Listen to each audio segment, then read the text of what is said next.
For the past 50 years, the phenomenon of unidentified flying objects, commonly referred to as UFOs, has frequently made the headlines. Exploited by tabloids, ridiculed by skeptics, and for the most part scorned by the scientific community, the UFO phenomenon has captured popular imagination. In Canada, surveys confirm that the public is interested in unidentified flying objects. In the United States, dozens of books on the subject are published each year, and Hollywood generally comes out with at least one film per season. The U.S. has the largest UFO group in the world, called MUFON, the Mutual UFO Network. Its members gather every year at the International UFO Symposium. Webmaster for the internet site UFOcity.com and co-author of Left at East Gate, Peter Robbins is a well-known New York artist. He is quite familiar with the community of UFO hunters. We are a wildly varying lot of people. We are as different as any random section of society, I think. What unites us is an intellectual curiosity, maybe a little bit of a spirit of adventure. Most of us like digging either allegorically or in a library or actually in the field. Most of us are somewhat idealistic, which usually means we're somewhat naive. They are obviously motivated by a desire to try and understand what's happening. Often, when you scratch beneath the surface, you find a desire to believe in the existence of extraterrestrials. Behind their impartial front, we can see their desire to believe. We actually are interested in the truth about something that is a genuine mystery. Some of us have PhDs in the natural sciences. Many of us have backgrounds in the arts, and we come to it from a creative sensibility. It is precisely this eclectic attitude that has greatly contributed to tarnishing the reputation of the UFO community. As soon as a UFO is observed, UFO hunters find themselves shoulder to shoulder with journalists at the site where it was observed, both trying to make the most out of it. One camp sees it as a great news story, while the other camp sees an opportunity to talk about their wild theories. Worldwide cover-ups, alien abductions, or a threat of an alien invasion. Comments made by serious researchers often become buried in the tall tales which attract the media. Caught up in this three-ring circus of ideology, it is not surprising that over the years, UFO hunters have gained the reputation of attracting crackpots. Like many fields of research or natural interest, we as a group have grown somewhat more sophisticated over the years. We have seen more frauds. We have seen more genuine, remarkably important breakthroughs in research. We are a bit better organized. We are maybe a little bit more respected by the general population, but not so much. Over the years, UFO groups have been forced to evolve according to the interests of their members. Their interest is often tempered by the events themselves and by pressure from the media. UFOs are not the same today as they were years ago. To better understand this evolution, we have to go back to the Kenneth Arnold affair in 1947, which spawned the expression, flying saucer.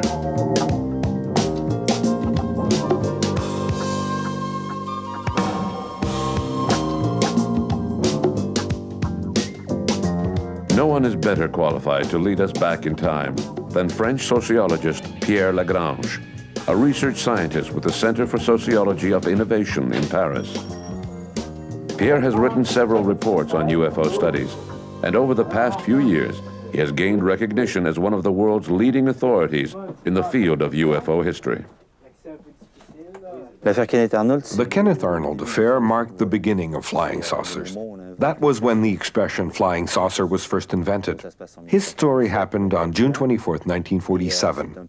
He was a 32-year-old private pilot and businessman who saw strange discs flying over Mount Rainier, Washington, in the American Northwest. According to Arnold, they were flying twice as fast as the speed of sound, and they had an unusual shape. They were not exactly saucer-shaped. They were rounded in the front and triangular in the back. And he described their flight as saucers skimming over the water. And when he reported this to a reporter, a news reporter, the journalist wrote down flying saucers, and the name was born and has been with us ever since. The objects seen by Kenneth Arnold were probably nothing more than a flock of migrating birds. However, his story gave birth to the modern era of flying saucers. Back in 1947, unidentified flying objects were not synonymous with extraterrestrial spacecraft.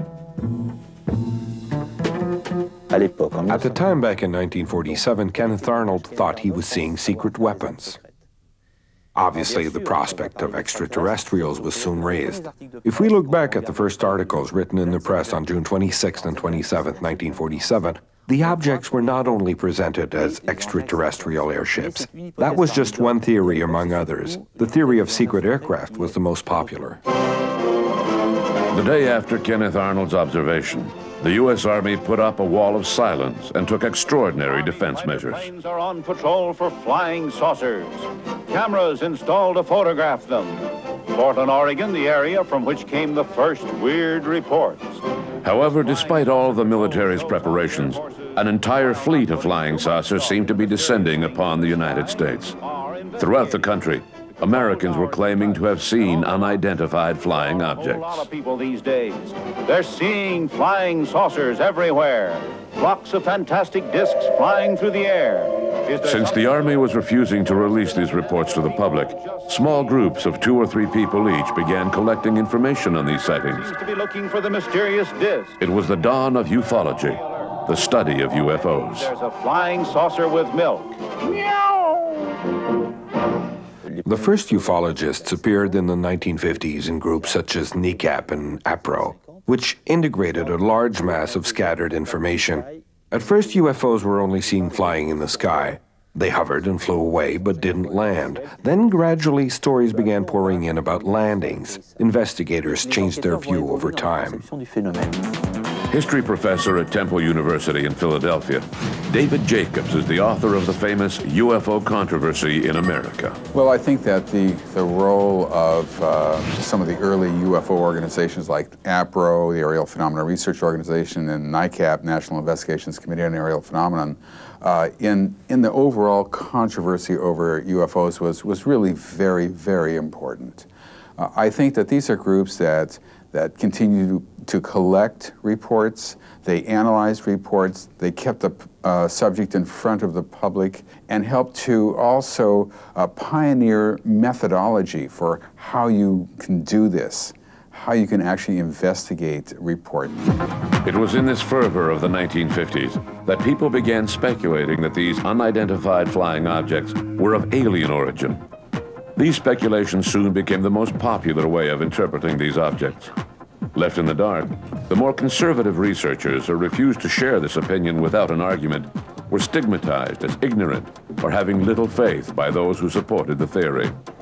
Now, 50 years after that initial sighting by Kenneth Arnold, we can only wonder how UFOs, which were originally thought to be top-secret weapons, came to be thought of as interplanetary vehicles.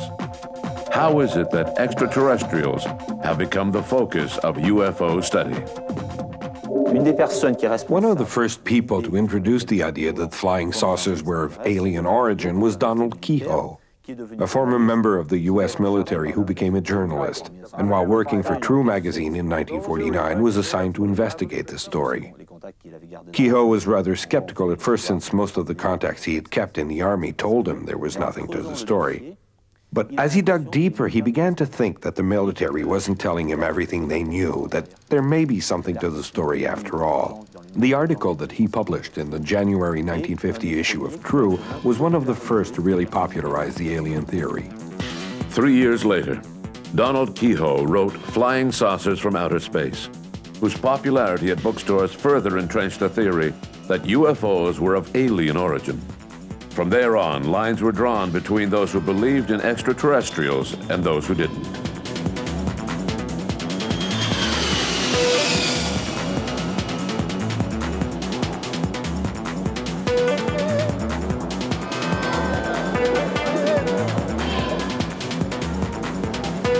While America was debating over whether or not unidentified flying objects were alien in origin, on the other side of the Atlantic Ocean, France was experiencing an unprecedented wave of UFO sightings.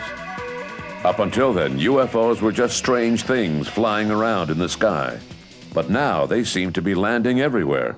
Even worse, the occupants of these spaceships were strolling around on our planet. One of the most striking stories happened to Marius Deville from Carouble in northern France on September 10th, 1954. I heard my dog barking, and it didn't sound normal to me. At first, I just ignored him, but then I decided to go see what he was barking about. I came over here, and I saw two men, or rather, two beings. How far away were they? They were on the other side of that road there, about 12, 15 feet away. Can you tell us what they looked like? They were pretty small. I'd say about 3 feet tall. So your flying saucer was over there. How did it leave? Well, it went straight up about 150 feet. Straight up, like that? Well, that's when it changed into a ball of fire and headed east. In the 1960s, a whole new generation of investigators appeared on the scene, like John Keel, who wrote an entire series of books. He also investigated matters that did not seem to interest other people. He examined things that were outside of the box, things that seemed UFO-related, but which were still on the fringe. With investigators like John Keel, it wasn't just a matter of aliens visiting us in their flying saucers. Keel's perspective was much larger and more complex, touching on both ecology and the occult, with phenomena that might be linked to our basic human nature. Some people proposed psychological theories for his phenomena. Keel was now in the area of parapsychology, where things were happening to our society other than simple visits by extraterrestrials. Thanks to John Keel, a movement began in the late 70s that included both the UFOs and paranormal phenomena by people who took an interest in these things. They believed that the phenomena were closely linked to the witnesses. The 1970s was also when the U.S. Air Force lost interest in UFOs. In parallel with the work being done by John Keel, other researchers joined the cause, often from university backgrounds, filling in the void left by the military.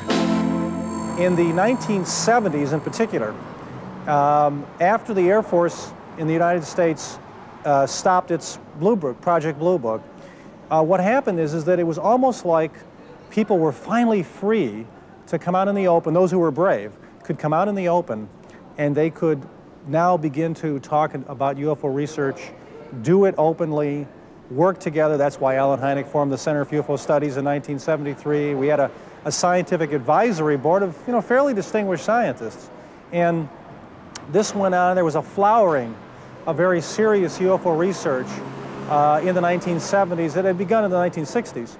It lasted some into the 1980s to a certain extent, but several factors intervened. Not Roswell, not necessarily abductions, other problems like lack of funding, again, like of the fact that no progress was being made.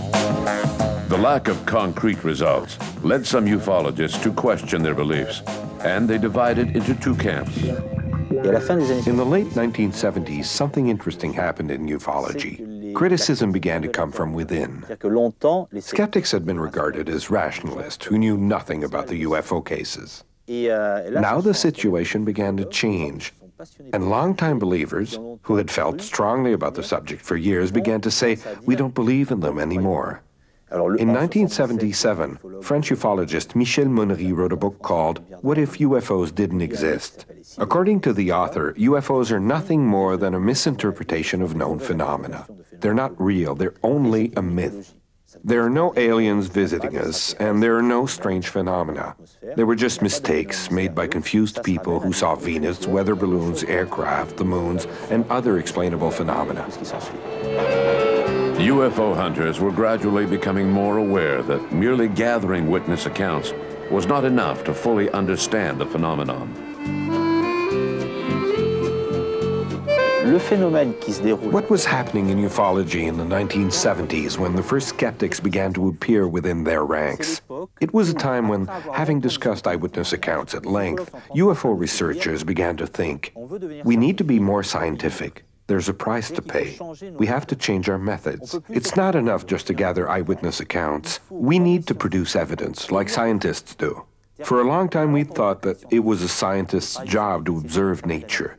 But in reality, a scientist's job is done in a laboratory. He very rarely sees nature. He spends his time looking at instruments, diagrams, and graphs. So his contact with nature is very remote. If he goes into the woods or on top of a mountain, he doesn't see anything. He's in the middle of nature and can't do anything. UFO researchers began to ask themselves, how can we present data relating to UFO stories so it'll be perceived as scientific? They realized that there was a price to pay, that they would need to do more than gather stories to succeed, or simply state their opinion like a judge or a police officer. They would need to delve into the facts and come up with items that would allow experts to decide if there was a case or not.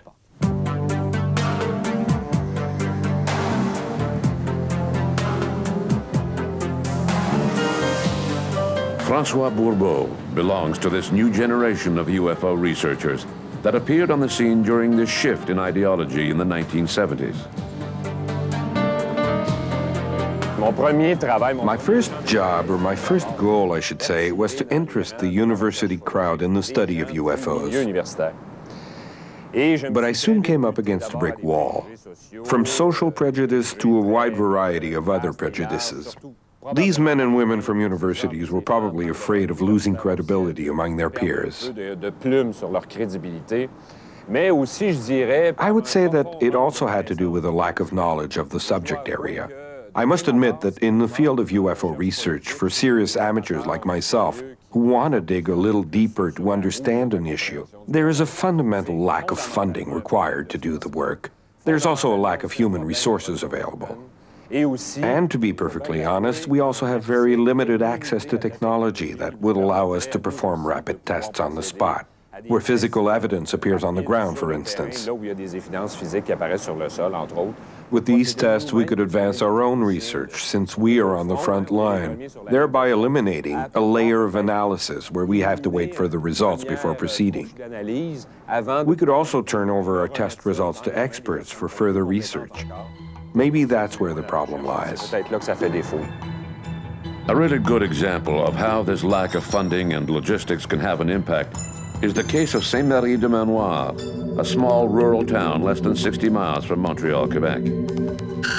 At first I was sure that it was a 4x4, but when I got up and looked, I saw that it was over my neighbor's house. It was blue everywhere in the house, and there was this persistent noise in the background. I think it was something from outer space. I think they might be more advanced than us since they are coming to visit us. It was bright everywhere. I'm not sure how far away it could be seen, but it was as bright as day where I was. Several experts find this case to be particularly puzzling. UFO researchers involved in the case had to cut their investigation short, since they lacked the means to continue. Francois Bourbeau was one of the key figures in this affair. The incident in Saint-Marie-de-Manoir was probably one of the best opportunities in scientific terms to pursue an in-depth study of the case. First of all, there were many witnesses, and several different types of witnesses at that, including highly competent ones, such as police officers. I was amazed. I'd never seen anything like it before in my life. Several levels of society were represented among the witnesses, and there was physical evidence left on the ground. Electromagnetic effects occurred in the immediate area, and a trace of the craft was left on the ground. This incident happened in winter, and the grass turned green where the UFO mark was found. Using my own money, I paid Laval University to analyze grass and soil samples. Chlorophyll levels were 10 times higher, and nitrogen had gone up by 300%. I found it very bizarre, because the chlorophyll level should normally have been the same everywhere. I don't think it's humanly possible to fake chlorophyll levels in plants in November. We had material on our hands that could have been genuinely investigated. But somehow we missed our big opportunity. We didn't succeed in capturing the interest of enough people in the fields of botany, physics, electricity, magnetics, or mathematics. We didn't get plant geneticists involved in our project. A lot of work could have been done to rule out natural causes.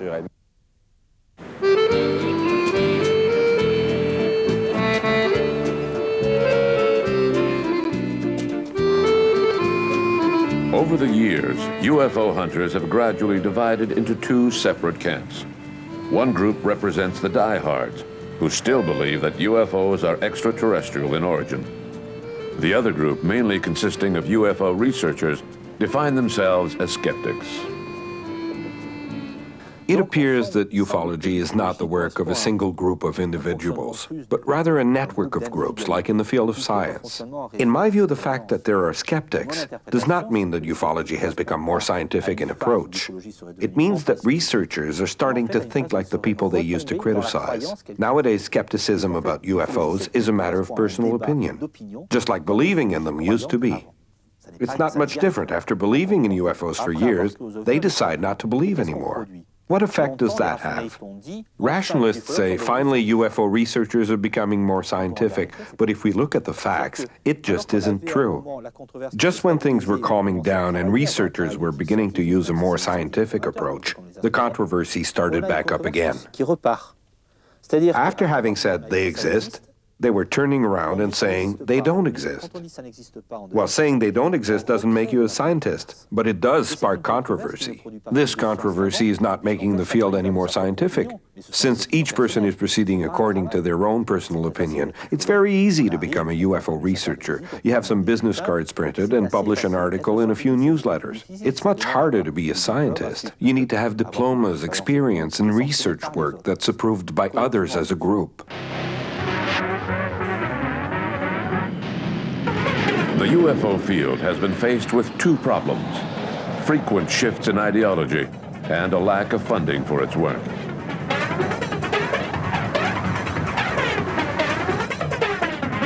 Victims of precarious budgets, most UFO associations cannot hire paid staff.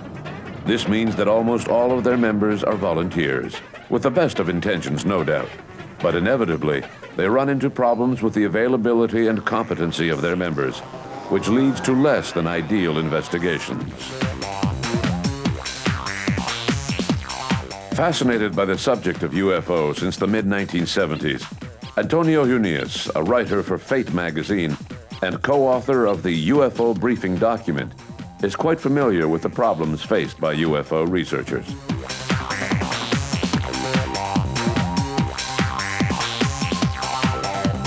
One of the main problems of ufological research is the lack of funds. This is very bad, and especially when you go even to other countries, it's even more acute. And there was a short period, I would say through the 90s, where you suddenly had this emergence of the philanthropists. In the late 1990s, U.S. multimillionaire Lawrence Rockefeller financed a series of meetings on the American East Coast. Chaired by astrophysicist Peter Sturrock of Stanford University, California, the Pocantico meetings are now considered to be the most important initiative that has taken place in the field of UFO study over the past few years. Francois Louange is an optics specialist who directs Flex Image, a corporation specializing in satellite imagery. He was an active participant at the Pocantico meetings. The Pocantico conference, organized by Mr. Rockefeller in 1997, was highly instructive. This gentleman, who has large sums of money, tends to spend a lot on artistic and human causes. Lawrence Rockefeller had a certain curiosity about UFOs in general, and crop circles in particular. So he financed this week-long meeting at his Pocantico Center where his family had once lived. The idea? was to discuss physical evidence, not just for UFOs, but in general. Basically, you had two types of scientists. You had ufological scientists. These were people who were professional scientists, like Vallée and even Velasco and Richard Haynes and John Schussler and many others, who made the case for ufology. And they presented, the best landing cases, the best photography and so on, the best radar cases. And then you had a panel of neutral scientists, and these were people who were neither in favor nor against it, but they were professional scientists. The goal was to have researchers speak about UFOs in front of a group of scientists, in the hopes of finding common ground and preparing a small booklet on their conclusions. Why did Rockefeller do this? Because up until that point, the only thing that existed in the field was the Condon report that had been sponsored by the U.S. Air Force several years earlier. The very thick Condon report was read by few people. It contains a lot of information, some of it on inexplicable phenomena. However, the official conclusions of the Condon report go something like this.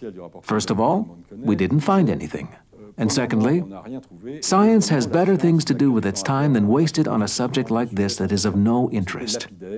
Condon closed the books on the subject, and scientists did that too. With regards to the Condon's conclusions, we agree at least on the first point. We didn't find anything really convincing, any absolute proof that unknown phenomena are occurring. And we found even less evidence of extraterrestrials.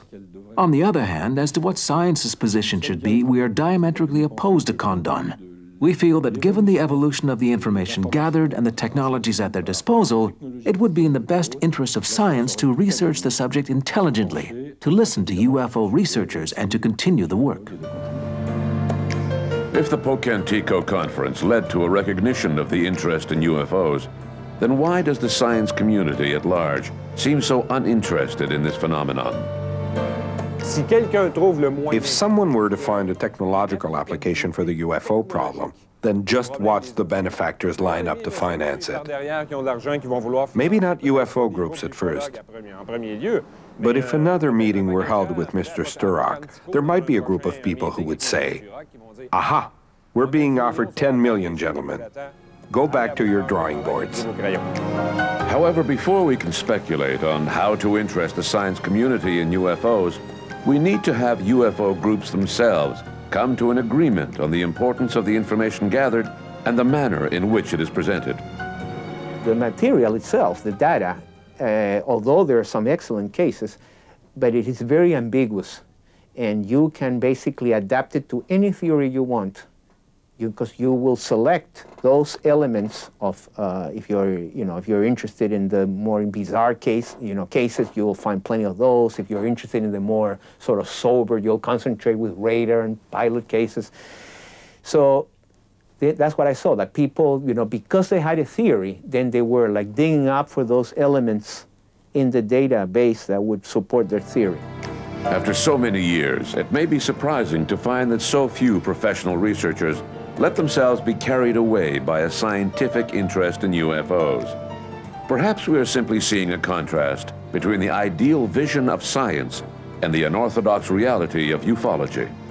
One of the great failings of UFO research in the Western Hemisphere anyway, and not as much in Europe, but certainly in Canada and in the United States, has been the failure to convince the scientific and academic community of the legitimacy of the subject. I think we're setting ourselves up for a disappointment when we expect science to come up with all of the solutions. When it comes to expanding knowledge, solutions are very rare. When scientists study a matter, very rarely do they agree on what it means. Of course, when we read history books about science, we see famous names such as Galileo, Newton, and Einstein, who all made a significant contribution to scientific knowledge. But we need to remember that 99% of all scientific research does not lead anywhere. The research is done because we need to ask questions and find answers. We need to make progress. Scientists often disagree. In the field of science, it's very difficult for everyone to agree. So if we were to take a scientist out of his controlled environment and place him in a situation with amateurs and people from different backgrounds, naturally he would find it more difficult to do his job. In that type of situation, scientists tend to have the attitude that that UFO researchers are not capable of producing hard evidence. They're not like scientists who produce real results. I tend to see the problem differently. If we think about it, science hasn't produced a lot over the years, considering all the conditions imposed on scientists. They need to have a diploma, publish articles, sign contracts, and so forth. In contrast, it's amazing to see how much UFO groups like SOBEPS have managed to accomplish without a controlled environment. So if anything, I would say that the opposite is actually true. It's not that UFO researchers don't take their work seriously. Given the conditions under which they work, they're very serious in their approach. Perhaps we should be demanding that scientists produce a lot more than they do. A half-century after the birth of ufology, UFO hunters are still practically as far away from a global answer as they were back then.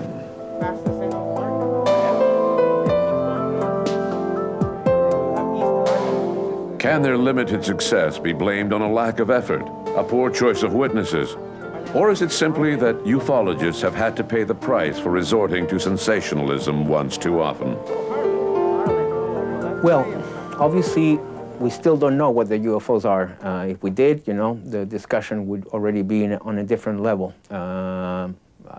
People already automatically, and this is even in France, I would say not the researchers, but the culture and the media, automatically equates UFOs with extraterrestrial beings, you know, coming in spaceships.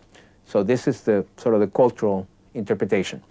The popular cultural interpretation, I would say, all over the world. In this world of superficial choices and judgments, abduction by aliens, the Roswell crash and cover-up, these are sexy. These are hot topics. Even though time is passing, Roswell's 53 years ago, it still captures the public imagination tremendously. I think it makes it very difficult for the serious research of ufology because so much of it now has become basically a media-oriented entertainment and sensationalism. The lack of interest in UFOs by the elite of the science community is not only due to the ufologists' tendency to believe in wild rumors of alien abductions and flying saucer crashes. It also stems from public prejudice and the superficial manner in which UFO-related matters are handled by the media.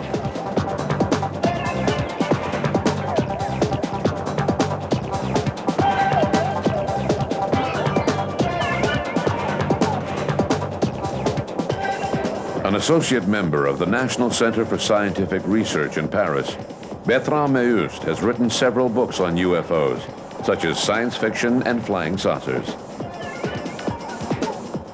There are several factors that come into play. On one hand, there is the unstructured research that has been done up until now by amateurs, whose standards of quality are not as high as those of the science community. On the other hand, there has been this incredible challenge to have this subject regarded not only as a serious matter, but also as something important, something worthwhile studying. This message has not yet found roots within the scientific community in France. To give you an example, my peers are sociologists and ethnologists, and you wouldn't think that the study of UFOs would be a problem for them, since they study sociological and cultural phenomena. But even within these groups, UFOs are not considered to be a serious subject of study. And if a sociologist decides to study UFOs, he risks becoming a social outcast. The situation is absurd. As you can see, there is a sort of barrier, a fear of cultural or philosophical rejection. The people that matter don't look at our findings. It is much easier to say, well, this can't be because it isn't, therefore it's not, therefore I'm not going to waste my time. It is still informed by a great deal of ignorance, and most interesting, if you go back and you study the first reports of UFOs in the major American media, going back to the summer, the autumn of 1947 or so, you will see a pattern of reportage in major American newspapers, start with the New York Times, that continues to a degree to this day, and it usually goes like this. There is an initial report of an incident, an event, a sighting. Then there is a response, either in the same article or a follow-up article, by some kind of authority who usually would have no knowledge of the subject, but they are a psychologist or a meteorologist or a biologist. And they are going to tell us, well, this is nonsense, I have a PhD and I know. And the American public, the Western public, has been brilliantly conditioned, overtly and covertly, by the media, by the government, by themselves, to literally wire up in their minds when you hear UFO. You see the mouth moving, but somebody is saying, I saw a UFO. What you are hearing is, maybe I'm crazy and should be in an institution. In order for ufology to rise above the scorn and ridicule that it faces, and in order to determine with any degree of certainty whether or not unidentified flying objects are indeed alien in origin, it is vital that this field of study receive a minimum of physical and logistic support. In my opinion, state intervention is indispensable if you want to do a thorough job, since the most useful sources of information are generally state agencies. If we take France, for instance, there is the state police, the Air Force, and civil aviation. Obviously, these organizations are not going to pass on information, especially the Air Force, with its need to keep defense issues confidential. It's very difficult for someone outside of these agencies to obtain information such as radar data. In the late 1970s, France became the only member of the GA to set up such an agency. It was called CEPRA. As part of its mandate, this group examines unidentified phenomena in French aerospace.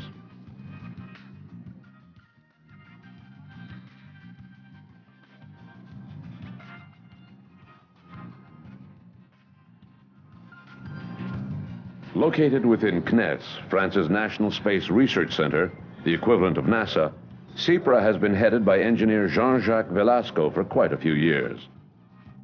CNES is a public sector agency that distributes information. We don't have anything to hide. These days, we let the public know about a lot of our investigations, and we will continue to do so in the future. However, keeping the public informed of our investigations is not part of CEPRA's mandate, as was the case for its predecessor, Japan, which prepared technical notes and informational notes.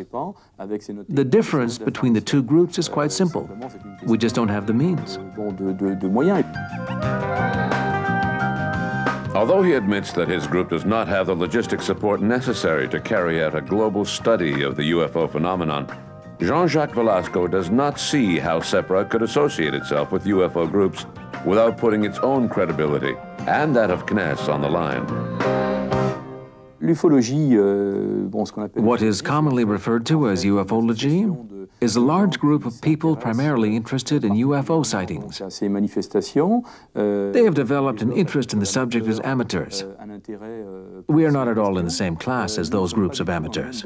Here we do scientific work. We investigate sightings and check out the facts that are reported. Our work consists of scientifically analyzing the facts, and that's all.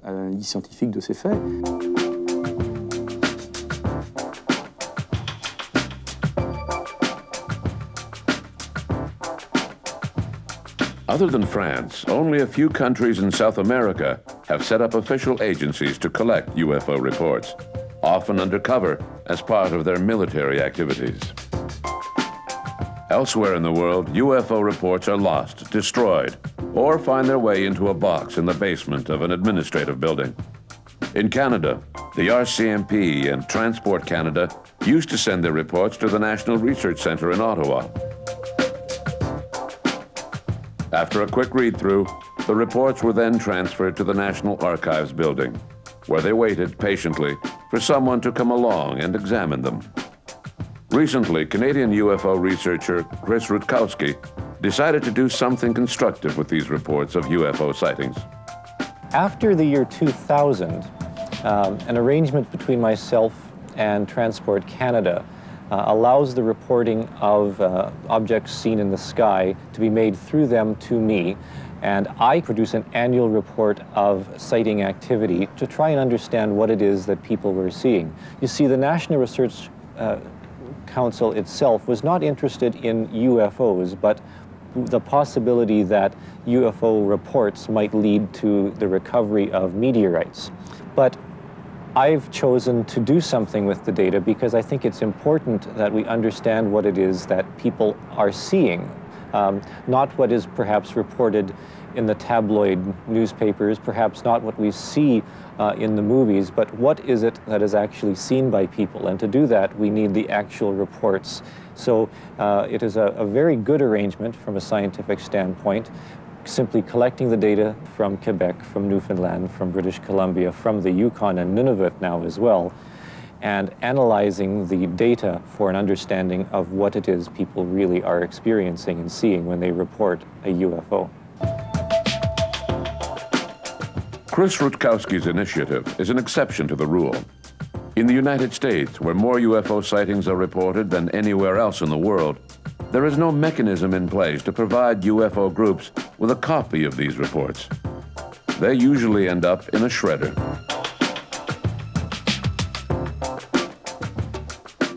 One of the things to me that puzzles me that after all these years in the United States, for instance, no single repository was created for all the files. That would have been money much better spent, you know, and just create a central location where when the organizations go out of business, or which happens, you know, when the leader dies or something like that, there's nothing. After 50 years of UFO research, how can we best sum up the results?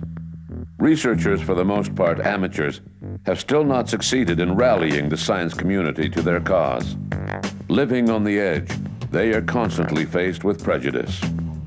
For the time being, UFO hunters continue their pursuit, navigating through strange worlds in the search for evidence to support their theories. Beyond the rhetoric of UFO groups, it is clear that if scientific institutions were to undertake a serious study of UFOs, they would not make long philosophical speeches on the wonders of science. They would proceed methodically, impervious to the war of words being waged by UFO groups.